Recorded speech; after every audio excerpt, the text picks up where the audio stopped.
Major funding for these broadcasts has been provided by grants from the CUNY TV Foundation, Capital One Bank, Genova Burns, Giantomasi and Webster, New York Community Bank, the Witkoff Group, M&T Bank, Perfect Building Maintenance, Chase Commercial Term Lending, Greenberg Traurig, LLP, Kilroy Architectural Windows, New York's Window Company. Additional funding is provided by grants from AKA Hotels, Corming Communities, Aerial Property Advisors, Bank of America Merrill Lynch, Bank Leumi USA, Briarwood Organization, CBRE, Colliers International NYC, Cushman and Wakefield, Customers Bank, DDG, Dime Savings Bank of Williamsburg, Eastern Union Funding, Flushing Bank, Friedman LLP, Gemini Real Estate Advisors LLC, Herrick Feinstein LLP, Hersha Hospitality Trust, Investors Bank, James D. Kuhn Real Estate Institute at Syracuse University, James Orphanides Centurion Holdings, Margolin Weiner and Evans LLP, Madison Realty Capital, Massey Knackle Realty Services, Matone Group, Meridian Capital Group, Newmark Grubb Knight Frank, New Banks, People's United Bank,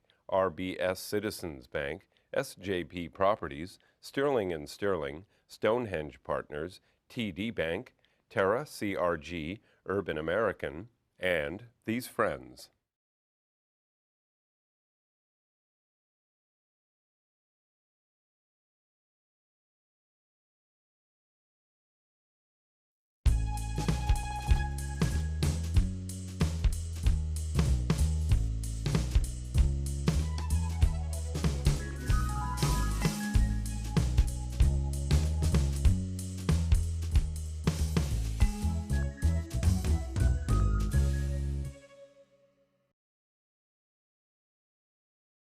So, you know, these kids come over from Italy. They have a desire to come over, but they can't bring the entire family. And they come over and they settle on the Lower East Side. They get to work as a delivery man. They get to work in Macy's. They get to work as a waiter, then a chef. And then they create an institution that's been around since 1944. I'm fortunate that I have the second and third generation of Patsy's kids. People from Patsy's, the world-renowned Patsy's. I'd like to introduce Joe Sal Scognamillo, who is the senior member of the firm, and his son Sal over here. Thanks for being here today. What a pleasure to be Our with you. pleasure. Thank you. So tell me about your father. Tell me where he was born. Tell me a little bit about his family and how he arrived over here and how he got the name Patsy, because it was Ellis Island that really made the name Patsy. Exactly. Papa was born in Naples. Young boy, he started being an apprentice in a little barber shop, cleaning, doing whatnot. He started to learn how to do that. So he was a barber originally? Well, he started that. It's one of his professions. He did anything he could to make himself a living. Things were tough in those days, and every one of the young boys was working very hard to make a few dollars wherever they can. So it's 1927, you said. He came to He this comes country. over to the country. And what happens at Ellis Island that he gets the name Patsy's? Well, he was being processed. As he's going through the line, they couldn't pronounce his name Pasquale. So one of the inspectors, whoever it was, wrote it on a piece of paper and stuck it on his shirt. And he thought that was his English translation of Pasquale. Now, he had no relatives here, right? He had a very dear friend, which we call Uncle Vincent. Right, but Uncle Vincent owned an olive oil company called Gemco. Right. And, you know, Uncle Vincent, who was like a patriot for your father and for many people, really took in Patsy over there. So tell me what he did when in Kenmore Street, what was happening originally? Well, on Kenmare Street, and that's on the Lower East Side. And Papa went to see Uncle Vincent, and Uncle Vincent took him under his wing and made sure that he guided him, got him some work, and kept him busy. And he eventually wanted him to call for my mom, my sister, and my brother. They were still in Naples. So your mother was there and your sister was there, and then they finally came over. Right. Then Uncle Vincent made sure that Pop had enough money to pay for the passage for Mom, my sister Anna, and my brother. And they came over and they started the family on the Lower East Side, on Mott Street and Kenmare. Okay, now you're born in 1932. 32.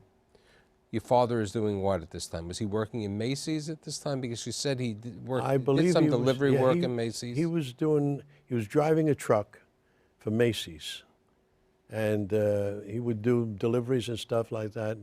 And eventually he changed jobs. He became a waiter. Sometimes he'd be a cook, a chef, or wherever he could get Now these work. were in Little Italy, in the Right, the original, Lower East the Side. Grotto, The Grotta Azzurra, Right. and another place called the Red Devil, Diavolo Rosso. So what happens next? Well, Papa eventually started to wanting to do something better, was approached by somebody. His name was Joseph Sorelli, and he wanted my father to open a restaurant so he can have a place to hang out. Now this was not in Lower East Side. This was in Midtown, Right, Midtown. This was on at Midtown. 46th Street. And Papa opened the restaurant for him, and he would get there early in the morning, go down to the markets, buy the vegetables, the meats and whatnot, go to the restaurant, set it up, hire, make the menus. He did everything. Papa was a one-man army. And from one little store, he took the next one next to it, and a third, and then finally a fourth. Now this was originally, I think you said to me, Sal, this was like a pizza store first? A store? No, that was the other place. okay. This was a blank restaurant that he started, and he brought it to a point where we became so successful. But my father got nothing from it. He had lived just on his salary. The boss did not appreciate him and didn't give him anything.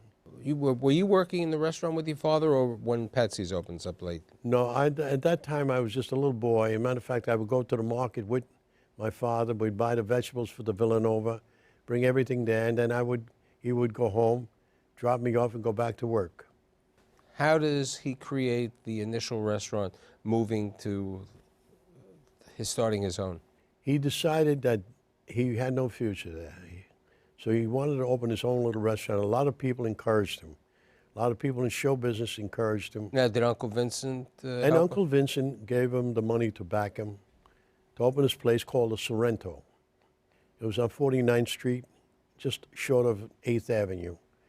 Papa became very successful. It was a pizza place. That's the one that And as the years went by, removed the pizza oven because he didn't have the money to really convert it. And he started making a full-fledged restaurant. He had a great following, Pop, and that's where he became successful. Unfortunately, but that was at Sorrento. right. Unfortunately, he took in a partner, and the partner was a nice gentleman to start with, but he had bad family. And they, in turn, tried to take the restaurant away from my father, which they did succeed through threats and whatnot, and they got my father out. So that's when he created the initial Patsy's. Then from there, he went up to 56th Street. Uncle Vincent found him a nice little place up there called Gaetano. Papa took it over and converted it into Patsy's.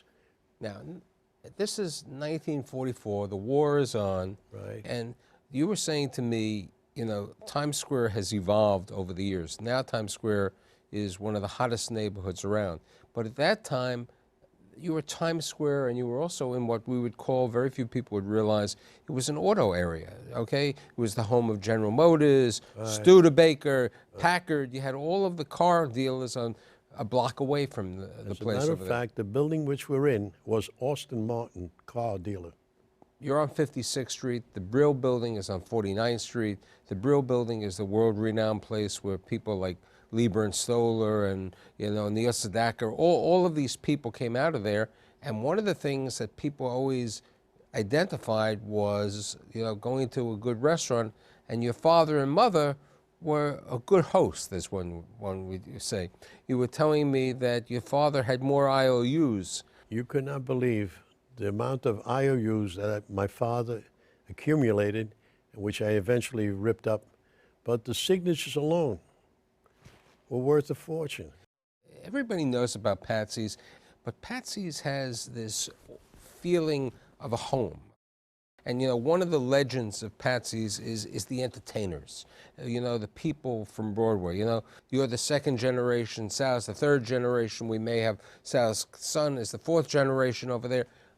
How did music and how did entertainment grow at Patsy's?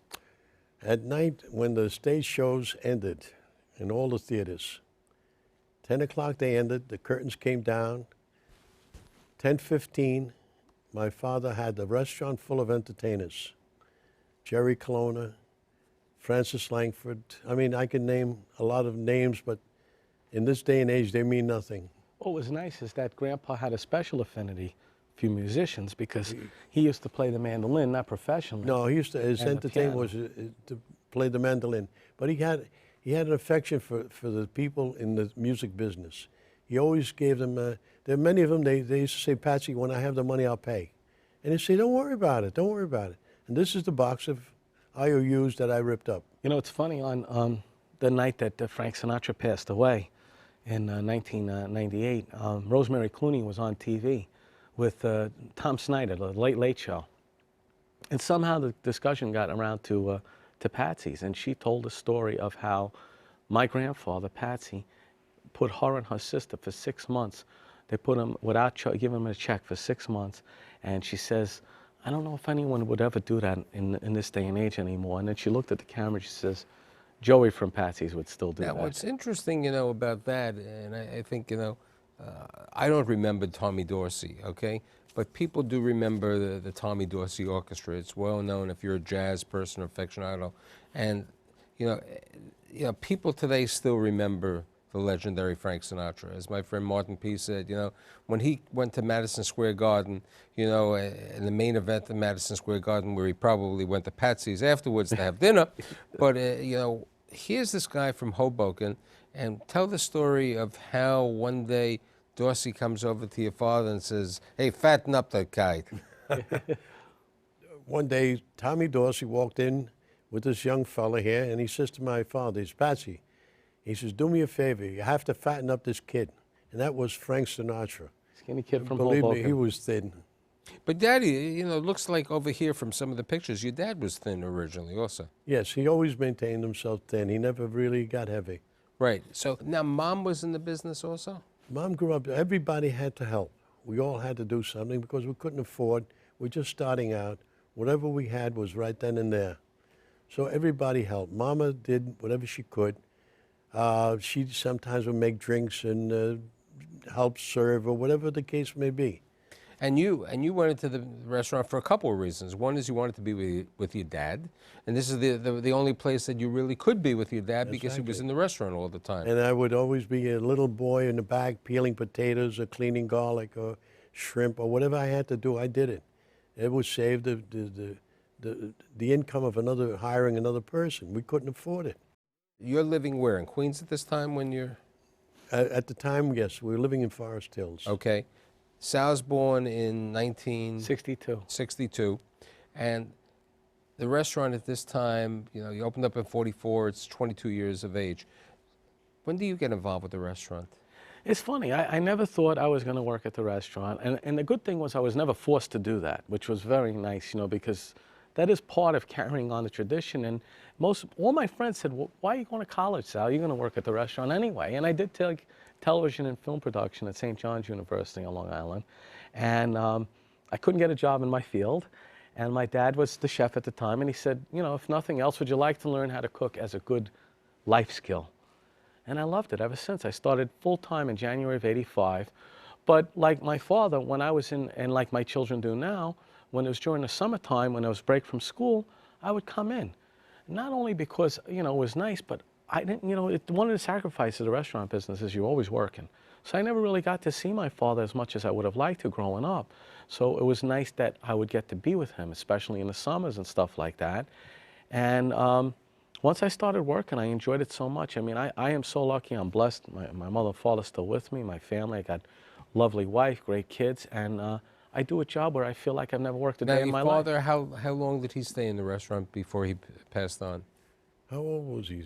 Grandpa? Yeah. Grandpa passed in January of '86. He was 83 years old, and he worked up until the late '70s, I think. He retired. Yeah. There's an interesting story. One of the biggest problems of restaurants over here, especially in New York City with rents growing up, having the opportunity to own your own restaurant. Why don't you tell the story of how you got the property, Jack Stern, the silver dollars and everything. I think it's a very interesting story. We had a landlord where our original restaurant was, that his thing was never give you more than a 1-year lease. And every year he would double it. And he got to a point that my father couldn't start to afford it. Now, on the 9th year, when he approached my father, he says, Patsy, from now on, I'm not going to double your rent. He says, from now on, it'll be all right. He said, I'll be your partner. When my father heard this, he said, I'll let you know. He found out the building next door was for sale. He got whatever money he could. He got it all together. He had He it done. accumulated what, like $46,000, right? Exactly. And he hired people to come in and design the building and fix it. One of them was a fellow by the name of Jack Stern, a wonderful man. And he was the architect. And he was talking to my father. He says, Patsy, he says, this is such a great thing. He says, I wish I were the person to build it. My father looked at him. He says, Mr. Stern, do you know enough about it? He says, I know everything about it. My father extended his hand and says, you do it. On a handshake, Patsy's restaurant was built. Now, tell her the story about the 50 silver dollars. Okay. During the construction of the foundation of the building, as they were pouring the concrete, Jack Stern ran to the bank, came back with 50 silver dollars. And as they're pouring the concrete, he kept throwing them in there. And my father looked at him, he says, Jack, what are you doing? He says, this building will always have money, and this is it. Now, over the years, you know, the restaurant, you know, is an institution. Everybody knows Patsy's, even though there's somebody who calls. They say, is that the pizza place? I said, no, no. Patsy's is the restaurant. Patsy's is where you get it. If you want pizza, just go and get, that's a little place called Patsy, a different Nothing to do with us, okay, no. nothing to do. But what you and your dad have done over the years, and I think part of it's the implementation of Sal joining you, Joe, was that you've tried to make the institution more of a restaurant. I mean, we have some wonderful food, which I won't eat on set, but the veal Milanese, which everybody knows, and of course the cookies, but something else which is big thing, and you know, I'm a sauce provider. I like spicy, I like hot, and my wife says you have no taste because you killed all the wings. But some of the interesting thing is, you know, you went into the sauce business, the pasta business, and the oil business. Tell me about what makes Patsy's or your sauce different than, let's say, I don't want to say ragu, okay, or something like that. Well, you know, it was very important, and it was very difficult for us to convince my father to do this. As a matter of fact, he says, if it's not good, I'm going to put a squash on it. And it was very interesting. It was our 50th anniversary coming up, which was 20 years ago. And we wanted to do something special, and we've always heard from our customers, gee, you make the best red sauce. And, you know, the Neapolitan kitchen, the base of the kitchen is the red sauce. So we said, wouldn't it be nice if we could do this into a package and give it out to everyone who attends the 50th anniversary party? And we had a great party, about 200 people, and we did get to have it made. And the real key here is, just to answer directly your question, this is made in small batches, as opposed to, you know, 10,000-gallon vats or things like that. This is made in 250-gallon vats, which sounds like a lot to the average person, but the key to a tomato sauce, whether it's a marinara, fra diavolo, tomato basil, filetto, is not to overcook the tomato. The tomato is the flavor. And these batches cook up in like 45 minutes. So when did the sauce come out to the public? It came out 1994 was our party for our 20th anniversary. Our 50th anniversary, I apologize. And then people were saying, well, what can I get? We gave out 200 jars. People saying, where can I get more of this? And that's what created the demand for it. We bottled that sauce, Sal and I, at night, after we finished, bottled it, hand-labeled them, and gave them out the night of the party. And that was fine. And I started getting phone calls from different purveyors. We want to buy your sauce. And I said, what sauce? We don't have sauce. We have it at the restaurant. No, the one in the jars. And I said, oh my God, they're talking about the ones, the word spread by itself. So the sauce is made in America. You said to me it's made in New Jersey, I think. Southern Jersey, there's a plant that does it. Okay, and what about the pasta? The pasta is imported from Italy. It's artisan pasta. The gold ring on the when it gets extruded and everything is very high quality. People love it. I tell you, it really makes a difference. People say all pasta is the same, but this one really makes a And what difference. about the olive oil? Olive oil poured from Umbria, as a matter of fact. That's as the well. one we use at the restaurant. And that's the one we've been using all these years, and we said, So why not? how about the cookbook? You know, cookbooks are always, you know, an item. You know, you walk around, you know, I've had a lot of chefs on my show. Okay, I'm not a chef. My son is better than me, you know. But how about the cookbook? How do you come up Well, with a you know, cookbook? I've Because the always- cookbook is really, in addition to being a cookbook, it's a little story about Patsy's. You know, it talks about the people. Because, you know, we talk about Sinatra, but you got Michael Bublé over there. You walk in there today, you always have entertainers over there. One day you even have my picture up there. But, you know, but what I'm saying is, how did you decide to come out with a cookbook? And I know that next year on the 70th anniversary, you're coming out with a second book. For next year, we're coming out with another cookbook. Ben Stiller wrote the foreword for us. He's been a customer for life, a really nice man. But I tell you what this started. This was, for me, I said, Dad, you know, there's so much history here, so much, and it's here, it's in your head. I want to write some of this down. It was a labor of love to get the history of the restaurant. We've been so blessed and so lucky. That's what really came out of this cookbook, was to have the history of how Patsy's became what we're talking about today. And it's been a great success. Nancy Sinatra, Frank's daughter, wrote the foreword for us. There's a lot of great recipes, including this wonderful veal Milanese in there as well, which was Frank's favorite. And I wanted to make sure we had a history down. Now, also, a couple of years ago, Patsy's went with a franchise into Atlantic City, which was the perfect place. Talk to me about Patsy's in Atlantic City. Well, that was another way we wanted to expand, and it's, you know, it's a little more difficult to do an Italian restaurant, especially with the amount of dishes we have, to be a franchise than, let's say, just a steakhouse, which is more of a straightforward menu, as long as you provide them with the quality steaks and the right temperature and everything. So that, again, was something we had a hard time convincing Dad to do, but we That's why the second and third generation sometimes. always a clash. Right. But the thing was, we have a steady customer of ours who had a location. He owned a hotel in Atlantic City.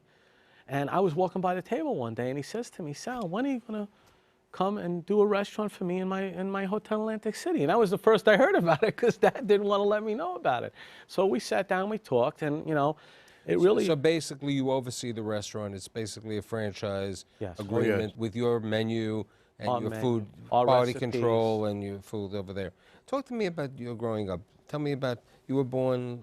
I was born in 1962. The first time I worked at Patsy's, I was about 13 years old.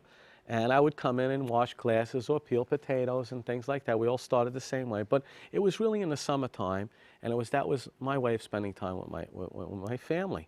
And you know, again, it's just something that I just took such a liking to when my father taught me how to cook. I said, gee, you know, this is something I could see myself doing. Did you want him to go into the business, I'm Joe? sorry? Did you want him to go into the business originally? Truthfully, no. I wanted him to take a different profession. The restaurant business is a sacrificed business, because if you really want to be successful, you have to care. If you want absentee management, you're only going to be there for a decade. We're there 70 years. And I wanted Sal have a future somewhere else where he could have weekends off. But Sal chose to come in. And if I'm going to make him a chef, I'm going to make him the best. And he turned out that way. You have two sons, I right? have two sons. My younger one loves to cook, and he's 15, and my older one is 17, and he loves the business end of it. And I said, I make a joke all the time. I says, and it might be true, I said, I'm going to retire before my father, I think, at some point. I've got to tell you a little story about the first day that Sal came into the kitchen with me. And I said to him, Sal, today I am your chef, you're my apprentice. At the end of the cycle, it'll be the reverse. And it was. After 2 years, I walked out of the kitchen, and they expected the whole restaurant to fall away. It became even better. And now, let's go back a generation. What was that? Was it the same way with your father? Exactly. He took the faith and trust in me, and I didn't disappoint him. Now, you have any brothers or sisters? I have a sister. Right. She's an attorney, correct? She's an attorney. She's smarter than me in that respect. But that's tough. You know, we talk about putting in long hours, and we do. And it's tough, especially weekends and things like that. But, you know, nowadays everyone's working harder, and no one's doing a 40-hour week. And as my friend Drew Naporan, a number of people say today the customers are visitors from around the world. Lunch may be regulars, but more at night, are visitors. Do you see that happening You at know, Patsy's too? it's about 50-50. You know, if we look at the American Express and the credit cards and stuff, it's about 50-50 out-of-towners and New Yorkers as well. And it's been wonderful because especially over the last 9 years, I'd say, that the tourism has been booming, and Broadway is successful and everything, and our location was always look, a good you know, location. your location, you know, you're right near Carnegie Hall, you're in Times Square, you have the combination of that. The Time Warner Center has really boomed in that market, and you know, everything that's happening over there, as Shelley Fireman said to me, thank you, Gary Barnett, for building the buildings right next door, because, you know, I can have people on that. Do you see more Patsy's open? What would you like? Do you think you'd like to open up more in other cities? I mean, because, you know, the famous Rayo's tried in Vegas. They're okay in Vegas, but you know, Rayo's is only 12 tables. It's a totally different thing. They're only open really for dinner, and they have a different clientele. Yes. Patsy's is more of a family restaurant where people can go because there's room to eat there. You have the party room, which is wonderful. I was there when you had the Sinatra event recently. Yes. For, you know, For the Jack Daniels. Yes, I would like to open other ones. I think that would be great. I think the hardest thing to recreate is the thing that also keeps us most successful, and that's that the family is always there. If you ask me to say one word why we're still here after 70 years, I'd say it's about the family being there. And fortunately, I got to see my grandfather, work with my grandfather as well, and he was always very much personable with everyone. He went over to every table. He wanted to make sure you were happy.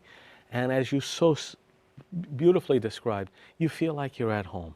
And Grandpa and Grandma always said, this is like my dining room. It's my dining room at home, but this is a little bit bigger than what we have at home. And these are the dishes we would eat right, at home. and I think, you know, New York City is the home of thousands of businesses, and some survive and some, but there aren't that many who have been around for 70 years, you know, with the same family, the same operation, the same menu. Yeah. Okay, you know, The heart of the menu is It's not broken, don't right, fix it. right, and you know, and it keeps there, and you know, at one time it was the entertainers. Now, you know, you have the lawyers around the block. You know, the community's changed, but one thing is going to be there. People have the opportunity to get the finest Italian food, especially if you like red sauce. Okay, you know, and I'm so happy that in 2014 it'll be a 70th anniversary. Right. 70, not as they would say in my trade, 120 years, and that's it. And thanks for being here today. Oh, what a pleasure. It's such a pleasure to have you. Love your show. Thank you so much. Great show. Great show. Thank you.